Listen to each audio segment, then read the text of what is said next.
Australia టూర్లో ఘోరంగా fail అయిన శుభ్మన్ గిల్ ఎట్టకేలకు దేశవాళీ క్రికెట్ రంజీ ట్రోఫీలో సెంచరీతో మెరిశాడు.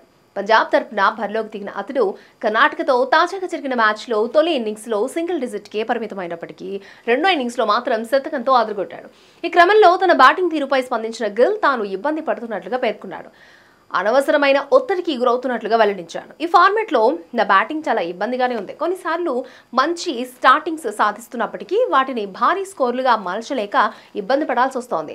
నా పైన నేనే అనవసరమైన ఒత్తిడిని పెంచుకుంటున్నట్లుగా అర్థమవుతోంది. అందుకే మంచి ప్రదర్శన చేయడంలో కాస్త వెనకపడ్డాను. ఒకప్పుడు కూడా నేను ఇదే సిచ్యువేషన్లో ఉన్నాను.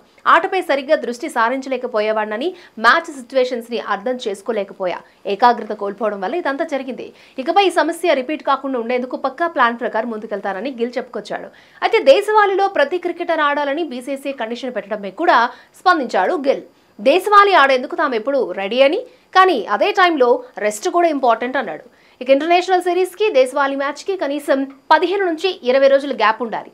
ఏదైనా మ్యాచ్కి ముందు రెస్ట్ తీసుకుంటామంటే అందులోనే ప్రాక్టీస్ ట్రైనింగ్ కూడా చేస్తామని అర్థం. ఫిజికల్గానే కాకుండా మెంటల్గా కూడా రెడీ అవ్వడానికి ఈ రెస్ట్ టైం ఉపయోగపడుతుంది అని చెప్పుకొచ్చాడు గిల్.